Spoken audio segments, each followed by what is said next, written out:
another day, another journey. So, maganda tayo ngayon.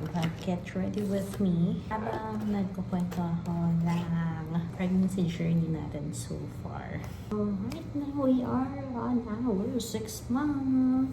Ilang days na lang, pagsa-7 na tayo. So, medyo inuunti-unti na rin namin yung mga gamit ni baby. Siyempre, para hindi biglaan, diba? Medyo marami pa talaga kaming kulang. Pagpasok nung 6 month namin, nagpa 3D scan kami. 3D, 4D, 5D scan. Trubanes. Para makita yung face ni baby. Kasi ang tatay na naghihilit ngayon ay si excited. Kaya nagpaganon kami para makita namin. Parang ano lang ba, glimpse kung ang itsura ni baby. Siyempre nakaka-excite, diba? Actually, nung una, parang hindi ko pa gusto kasi syempre makikita naman namin si baby, diba? Paglabas niya. Hindi ko magets yung point. Pero nung nandun na kami, nung nakita na, yung nakikita mo talaga na may face na siya, gumagalaw-galaw na siya, and all. Wala, ang galing. Kakaiba lang talaga yung feeling pala. Parang ang galing kasi there's life in you na talaga.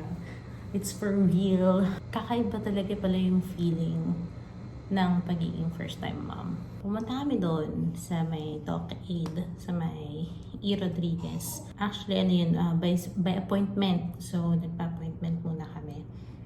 Tapos, pagpunta namin doon is acid yarn. Na, syempre, pinag-settle ka muna bago ang lahat, diba? Bayad ka muna. Hindi naman ganun katagal yung waiting time. Pero kumain lang din muna ako. May baon ako actually.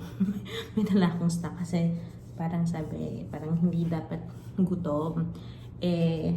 Since bumiyahe kami, parang para sure. Kasi mabilis ako magutom ngayon. Parang every 2 hours. Sabihin na natin max na yung 4 hours. Nagugutom na ako agad. Nung turn na namin, akala pa talaga namin mabilis lang. Nag-set pa ako ng lunch date with my friends. Sabi ko, ayan na, parang mabilis lang kami. Parang 30 minutes lang pala to. Ang schedule nata namin is 10. Tapos parang sinabi doon sa time, ang schedule ko is 10 to 10:25. Sabi ko, naman pala natin matatapos. Sabi ko, sige, let's meet up ng 11. Tapos yun pala, hindi pala siya ganun kadali. First na trial namin, actually, nakikita naman si baby. Kaso, parang medyo nagmana sa tatay. Medyo shy type. Kasi ang niya una, parang ganyan siya. Ganyan. So, basta siya. Medyo hindi naka-front yung face niya. So, ang nakakatawa doon, hindi na videohan ni Labi. Pero, nakakatawa yung first na, talaga na scan. Kasi, pagka-scan niya, diba, isa lang yung kamay na nakatakip. Tapos, edi kinukulit siya, ginagalaw-galaw. Tapos, maya-maya, dalawang kamay na kinaganda niya. Ginagalaw pa rin siya. Pati yung paa niya nakita na binaloktot niya na, pinakit niya na rin sa face niya. So, ayun. Sabi nung nag-scan, tayo ka muna, lakad-lakad ka na muna ulit para umikot-ikot siya, para mas makita natin. Yun na, edi tumayo ako, naglakad-lakad muna ako sa labas, tapos naghintay ako na tawagin ulit. Akala naman, ikot na siya. Nagpatugtog-tugtog pa ako ng music. Tapos, edi second trial na. Ay, lalong nahiya si baby. Nakadapa. Hindi na talaga nagpakita. Tapos, ayun, sabi na lang nung nag-scan, sige, let's try for the 3rd time. Let's see kung may makukuha pa tayong mas magandang pictures. Kasi actually, yung first, meron naman. Although nakaganyan yung isang kamay niya. Pero, syempre, mas maganda pagka full face. So, nag-try kami for the 3rd time. For the 3rd time, medyo kita na siya. Kaya may mga videos na siya na Although ganun pa rin, nakaharang pa rin yung kamay niya for some reasons. Medyo mahihain talaga ang baby. Ay, nagalaw. Di, ayun na. Wala na kami yung choice. Yun na talaga yung ano namin. Ayun na talaga yung meron kami. Pero it was fun. At least nakita namin si baby. And then we went out to have lunch with my friends. After noon, umuwi na kami. And then on day. Pero sobrang happy namin nun kasi nakita namin na minsan kasi pag ganun pala, pagka pregnant ka, parang minsan hindi pumapasok or hindi nagsisink in sa'yo na for real na talaga siya or whatever. Pero pag nakikita mo talaga siya sa mga scan, mga ultrasound, ganyan, siya, nakaka-overwhelm din. Sinasabi talaga sa'yo na, ito talaga yan, niya, existence niya, tao na talaga siya, ganyan. After a week, nag-attend kami ng parenting talk. Ginawa siya ng church namin. So, first parenting talk namin naging syempre obvious naman for obvious reasons, diba? Pumunta na lang din kami kahit wala pa si baby. Parang at least, may idea na kami. Getting experience from the perspective ng other parents din. Actually, ang ganda ng talk. Hindi siya yung tipong kailangan mo gawin mo yan, or very practical in a sense na parang sinasabi niya na walang one correct way of parenting. Being a parent, it's parang your obligation. Kailangan mong kilalanin yung anak mo. It's kind of refreshing lang din for me kasi parang tayo as Pinoy, yung mga anak usually yung most likely nagko-comply sa parents. Parang kung ano lagi gusto ng parents. Yun yung laging parang standard ng mabuting bata. Parang ganun. Na-share doon is kung every child, kahit nakambal pa yan, may mga pagkakaiba sila. And you don't have to compare them with others. I know, gas, yung you don't have to compare your kids with other kids. Pero you have to see your kids. You have to see your children na paano ba sila minold ni Lord. Ano ba yung mga strengths na binigay sa kanila ni Lord.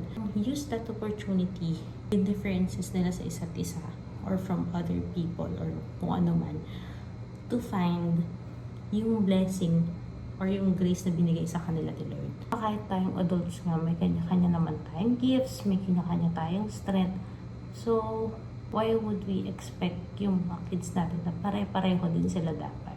May mga kids na strong-willed, may mga kids na medyo shy, may mga kids na very vocal, may mga kids na very talented, may kids na medyo tahimik lang, gentle. Pero you have to find ano ba yung leading o saan ba sila nililid ni Lord para you can guide them papunta doon. It's a good talk kasi it kind of reminds you parents. You are serving the Lord then by knowing your child.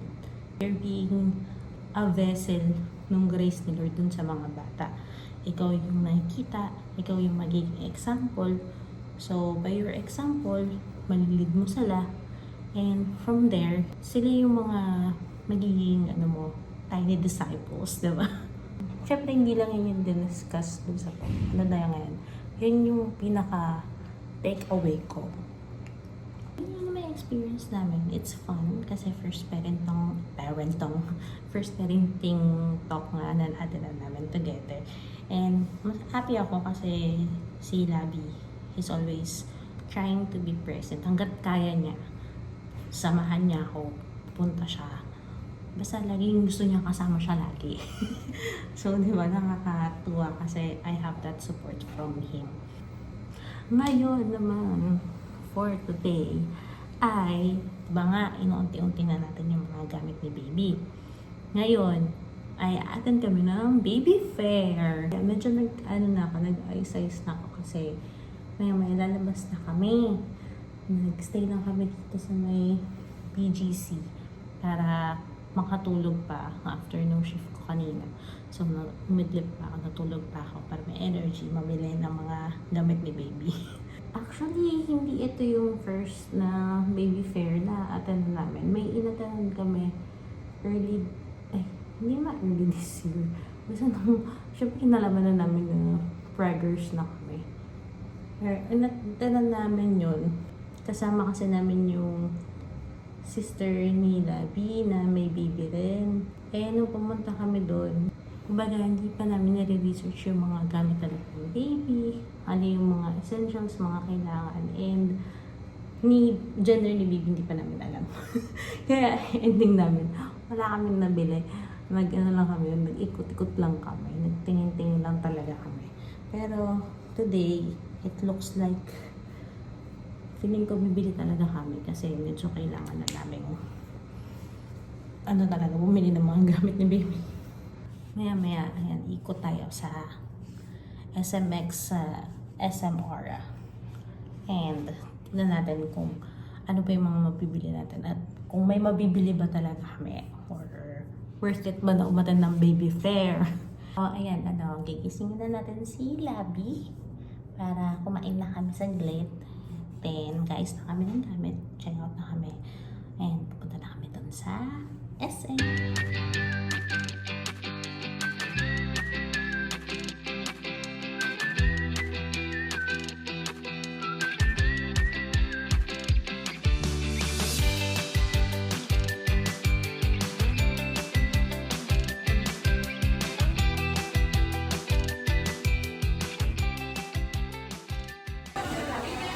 Aming mga nabili. This is my tired baby. My tired big baby.